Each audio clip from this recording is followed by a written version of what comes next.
नमस्कार, मैं रोशन आनंद, ज्ञान बिंदु जीएस एकेडमी पटना के डायरेक्टर।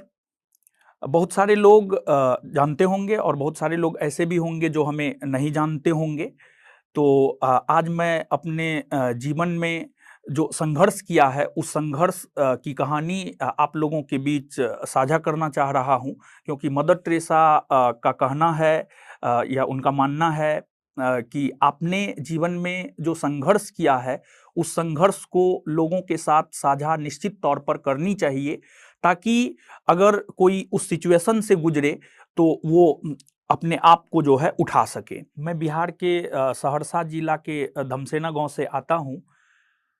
हमने अपने जीवन में जब से होश संभाला है, तब से हमने अपना निर्णय स्वयं लिया है।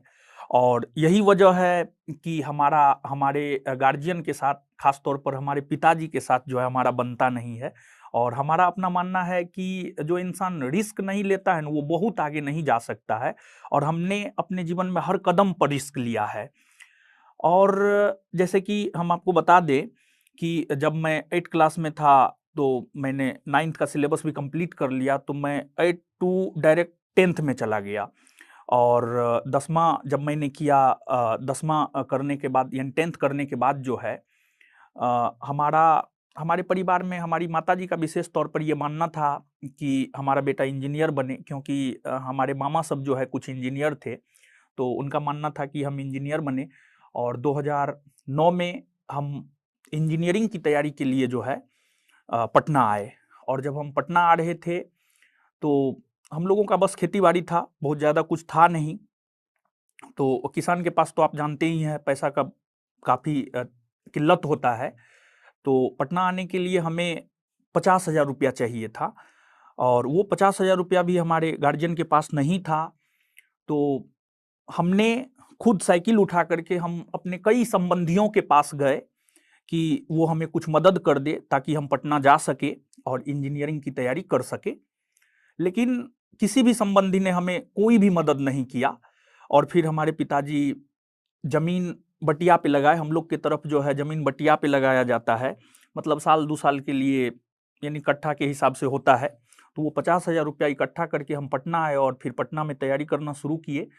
और फिर पटना में इंजीनियरिंग का तैयारी किए। लेकिन पटना में बहुत ज़्यादा तैयारी हमारा नहीं हो पाया।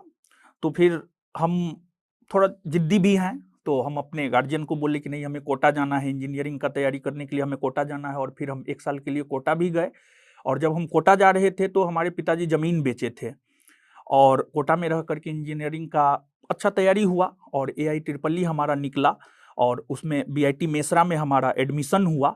और लगभग, लेकिन हम पूरा बीटेक भी कोर्स कंप्लीट नहीं कर पाए। हमारा सेशन था 2012 से 2016, लेकिन 2012 से 2013 सिर्फ हम 1 साल ही जो है BIT मेसरा में रह पाए। और उसके पीछे एक आर्थिक तंगी भी था, क्योंकि जब हमारा एडमिशन हो रहा था, तो उस टाइम में हमारे पिताजी जो है ज़मीन बेचे थे, ज़मीन बेच करके जो है हमको दिए थे। और फिर वहाँ पर आर्थिक तंगी से काफ़ी ज़्यादा जूझने लगे थे हम। लेकिन पिताजी का इच्छा था और माताजी का भी इच्छा था कि नहीं, जो है आपको बीटेक क्लियर करना है। लेकिन हमें लगा कि इसमें बहुत ज़्यादा स्कोप नहीं है। 1 साल रहते रहते जो है हमको लगा कि इसमें हम मैक्सिमम बहुत ज़्यादा कुछ नहीं कर सकते हैं, ऐसा हमें एहसास हुआ। और फिर हम 2013 में ड्रॉप आउट हो गए, कॉलेज छोड़ दिए। और इसके बाद वास्तविक तौर पर जीवन में संघर्ष की शुरुआत हुई, क्योंकि हमने, माँ और पिताजी दोनों का जो सपना था, उस सपना को हमने चकनाचूर कर दिया था। और इसी वजह से 2013 में हमारी माताजी, हमारे पिताजी, सब कोई हमको छोड़ दिए। और फिर हम वापस पटना रिटर्न हुए। और पटना जब आए, तो उस दौरान जो है कुछ दोस्तों ने मदद किया, और उन कुछ दोस्तों की मदद से जो है हम पटना में लगभग 2013 से 2014 तक रहे। और 2014 में हमारा पहला रिजल्ट हुआ था, बिहार पुलिस का रिजल्ट हुआ था। 2014 में बिहार पुलिस का हमने एग्जाम दिया, लेकिन हम उसमें फिजिकल में डिस्क्वालीफाई हो गए थे। क्योंकि देखिए, कहा जाता है कि अगर कुछ नहीं हो रहा है तो उससे बेहतर होना है। तो 2014 में बिहार पुलिस का हमने परीक्षा दिया, लेकिन वहाँ पर हम डिस्क्वालीफाई हो गए, फाइनल नहीं हो पाया।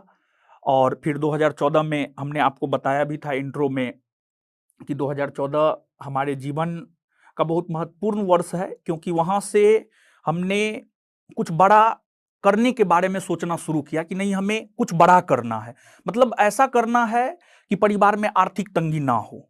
और 2014 में हमने आपको इंट्रो में बताया ही था कि हमारे दादाजी को कैंसर हो गया था और फिर इलाज के लिए पैसा था नहीं, तो फिर जो है संबंधी सब भी बहुत ज़्यादा मदद नहीं किए, दादाजी का देहांत हो गया। और उसके बाद जो है फिर हम पटना, उनको जला करके पटना आए, उनके भोज में भी हम नहीं गए, उनको जला करके पटना आए और फिर अपने मिशन में लग गए। और 2014 में हमने ये सोच लिया था कि हमें बड़े अधिकारी बनना है, और 2014 से 2016 तक हमने बीपीएससी का तैयारी किया। और हमारे में एक चीज़ है कि हम किसी भी चीज़ को एक बार शिद्दत से चाहते हैं, अगर मिला तो ठीक है, नहीं मिला फिर स्किप करके आगे बढ़ जाते हैं। तो 2014 से 2016 तक हमने बीपीएससी यूपीएससी का तैयारी किया, और 60 से 62 भी बीपीएससी में हम इंटरव्यू तक गए, लेकिन मेरिट नहीं बना, और उसके बाद फिर हम छोड़ दिए। और मेन जो आर्थिक तंगी था वो 2013 से 2017 के बीच में, 2013 से 2017 के बीच में जो आर्थिक तंगी था, इस आर्थिक तंगी के दौरान हम आपको बता दें, हम होम ट्यूशन भी पढ़ाए हैं। होम ट्यूशन के अलावे जो है, हम जिस लॉज में रहते थे उस लॉज के लड़का को भी गाइड किए हैं ताकि हमें खाना मिल जाए। किसी को थोड़ा बहुत पढ़ा देते थे तो वो कोई सुबह का खाना बना के दे देता था, कोई शाम का खाना बना करके दे देता था। लेकिन ये जो 2013 से 2017 का सेशन है, इस सेशन के दौरान जो हमने अनेकों लोगों को गाइड किया, वो लोग धीरे धीरे सफल होने लगे। तो उन लोगों ने ही हमें प्रेरित किया कि नहीं, कोचिंग खोला जाए, अपना कोचिंग खोला जाए। और इस दौरान 2013 से 2017 के दौरान गार्जियन का कोई सपोर्ट नहीं था, बस एज इट इज जैसे तैसे दोस्त से लेकर के होम ट्यूशन पढ़ा करके, या फिर जो है आपको किसी ना किसी जरिए किसी से कर्जा लेकर के जो है आपको अपना जीवन यापन किए। लेकिन 2017 में एक डिसीजन लिए कि कुछ करना है, बीपीएससी भी नहीं हुआ फाइनल, और फिर दूसरा एग्जाम भी फाइनल नहीं हो पा रहा था। तो 2017 में हमने सोचा कि कुछ करना है, अब ऐसे कैसे जिंदगी चलेगा, कितना दिन तक ऐसे जिएंगे, एज इट इज कितना दिन तक जिंदगी जिया जाए।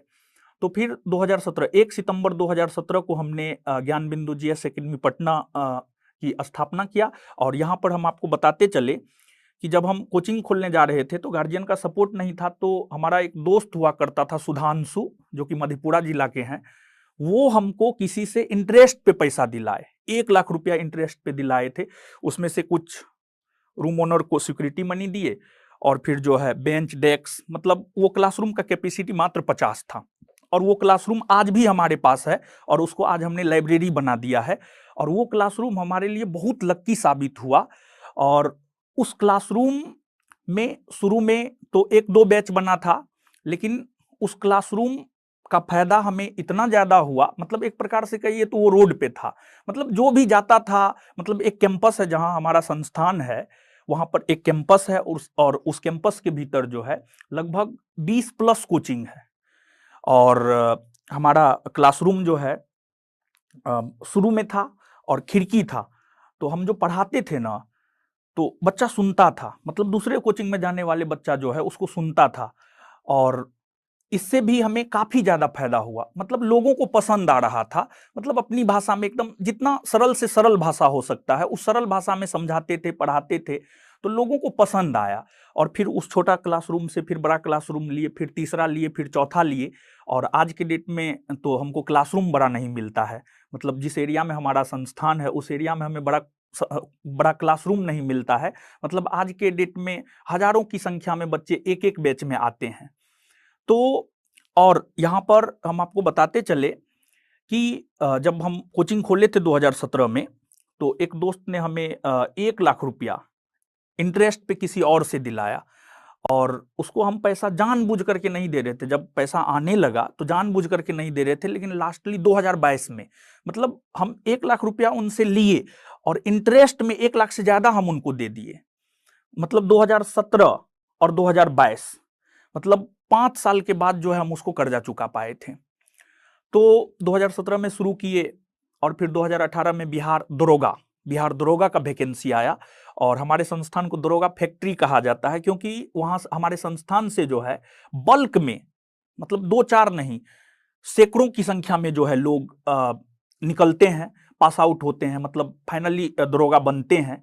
तो 2018 में पहली बार 1717 पोस्ट के लिए बिहार एसआई का वैकेंसी आया। तो फिर हमने स्वयं भी फॉर्म भरा और बहुत सारे छात्र जो हमारे साथ जुड़ करके तैयारी कर रहे थे वे लोग भी फॉर्म भरे थे। तो फिर उसमें प्रीलिम्स हुआ, हमारे बहुत सारे छात्रों का प्रीलिम्स हुआ, हमारे बहुत सारे छात्रों का मेंस हुआ, मेरा भी प्रीलिम्स हुआ, मेरा भी मेंस हुआ। और हम अपने छात्रों के साथ जो है फिजिकल की तैयारी करते थे। लेकिन मेरा फिजिकल नहीं निकलने का रीजन ये था कि हमारे पास अब दो रास्ता था, एक तो सरकारी जॉब और दूसरा जो है आपको इधर कोचिंग।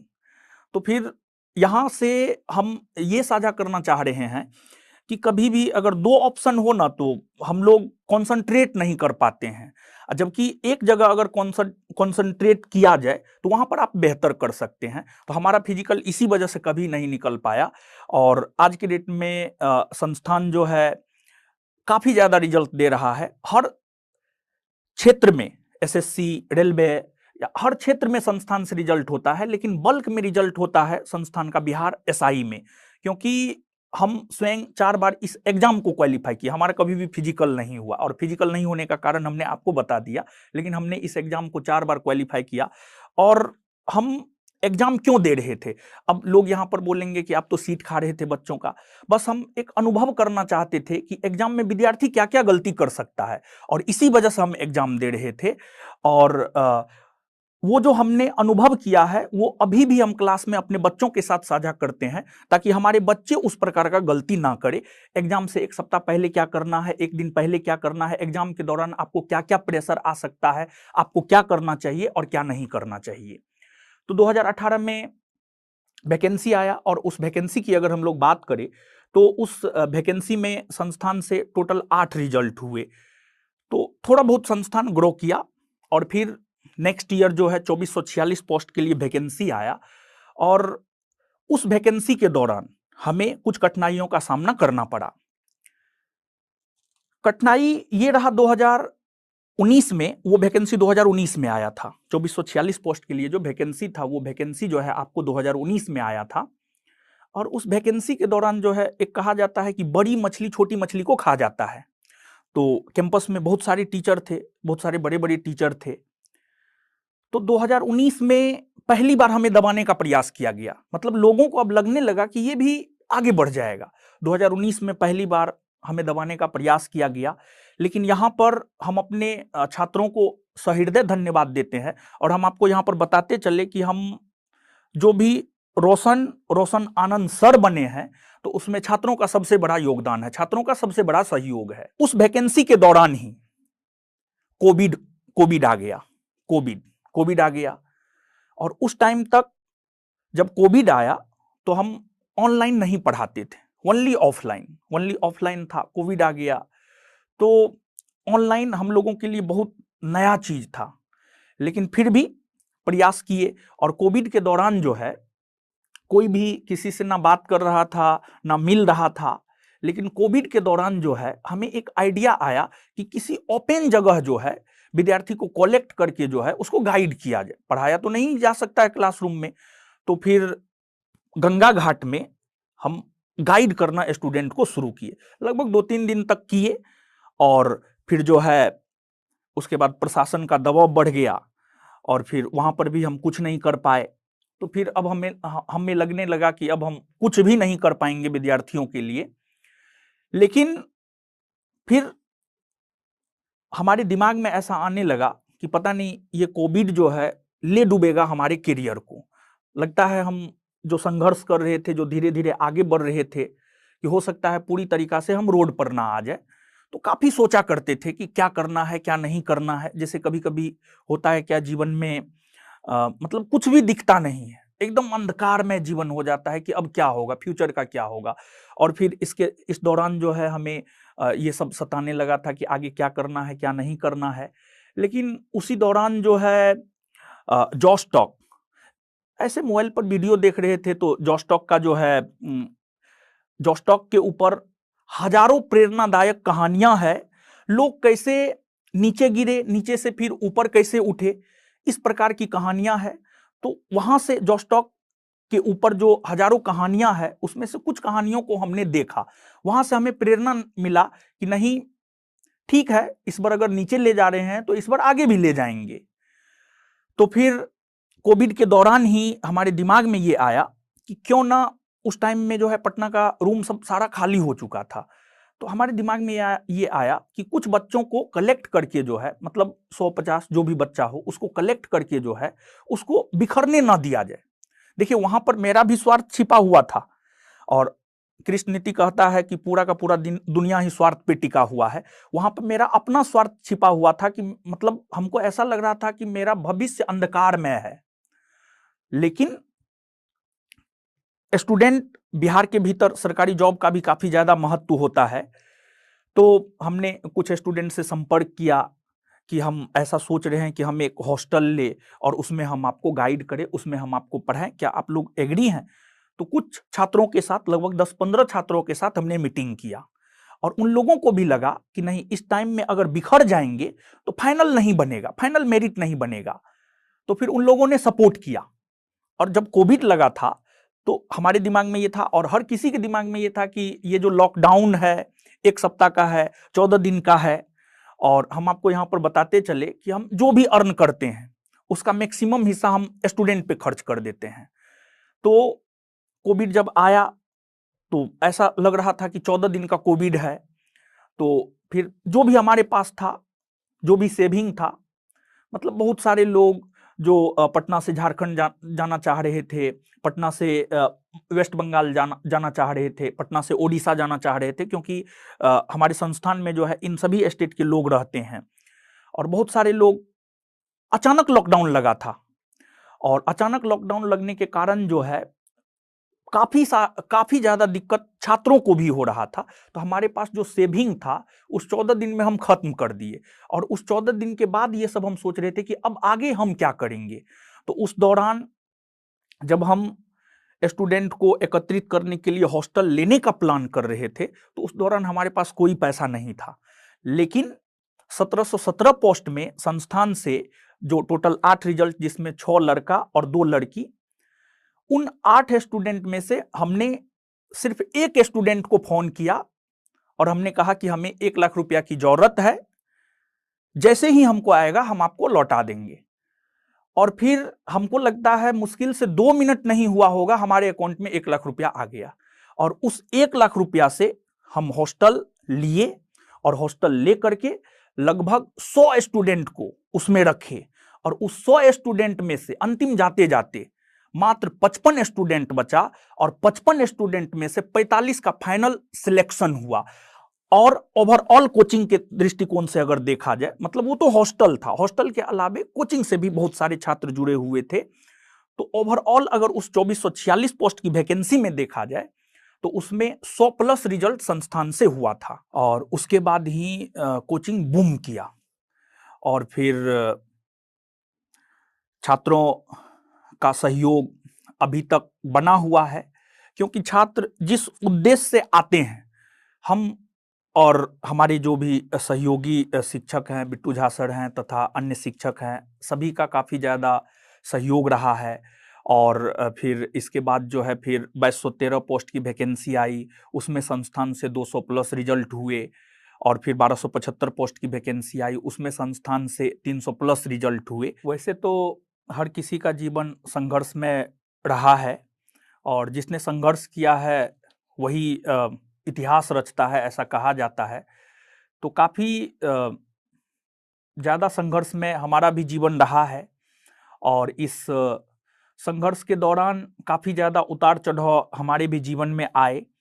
तो हमने जो अपने जीवन में महसूस किया है कि कभी भी हतोत्साहित नहीं होना चाहिए, और धैर्यवान बन करके जो है लगातार काम करते रहना चाहिए, और लगातार काम करने से ही कुछ भी संभव हो पाता है। और अगर इंसान के भीतर इच्छा शक्ति हो ना, तो वो कुछ भी कर सकता है। जैसे कि हम 1-2 एग्जाम्पल देना चाहते हैं कि एक पटना जिला के ही रंजीत कुमार हैं, वो भी एसआई हैं अभी। उनके बारे में हम आपको बता दें कि उनके पास सिर्फ रहने के लिए घर था, उनके भाई जो है मजदूरी करके उनको पढ़ाते थे, उनका दोस्त उनको मदद करता था। लेकिन आज की डेट में वो स्वयं सब इंस्पेक्टर बना है और आज की डेट में 5 स्टूडेंट को सहयोग कर रहा है, वो पढ़ने में सहयोग कर रहा है, क्योंकि उसको भी उसका दोस्त मदद किया था, इसी वजह से वो अपने दोस्त को मदद कर रहा है। और जीवन में कभी भी हतोत्साहित होकर के अपने लक्ष्य को छोड़ने से भी कुछ नहीं होता है, क्योंकि हमने देखा है। एक और एग्जाम्पल हम यहाँ पर आपको लेना चाहते हैं। एक अंजलि कुमारी है, सुपौल जिला की है। वो काफी लंबे समय से, मतलब 2019 से तैयारी कर रही थी और उसका नहीं हो पा रहा था, लेकिन उसका था दृढ़ संकल्प था कि हमें बनना है तो ऐसा ही बनना है। और इस बार 2024 में जो 1275 पोस्ट का वैकेंसी था, उसमें जो है उसका फाइनल सिलेक्शन हो गया है। फाइनली हमने जो अपने जीवन में कुछ सीखा है वो भी हम आपसे शेयर करना चाहते हैं, वो भी हम आपको बतलाना चाहते हैं कि, क्योंकि देखिए हम इतिहास पढ़े हैं तो इतिहास हमें यह सिखाता है कि जीवन के किस कंडीशन में कौन सा निर्णय लेना चाहिए। तो जैसे कुछ भी होता है तो हम लोग बहुत ज्यादा हतोत्साहित हो जाते हैं, क्या होगा क्या नहीं होगा। आजकल तो लोग सुसाइड तक करने पर उतारू हो जाते हैं। लेकिन हमेशा याद रखना है कि कोई भी सरकारी जॉब या कुछ भी आपके जीवन से बड़ा नहीं हो सकता है। सबसे बड़ा आपका जीवन है, आपका जीवन है तो सब कुछ है। और अगर आप अपने जीवन में बहुत कुछ करना चाहते हैं तो आपको अनुशासित होकर के काम करना पड़ेगा और त्याग करना पड़ेगा। हमने जो जीवन में सीखा है, त्याग सफलता के लिए सबसे बड़ा अगर कुछ है तो वो त्याग है।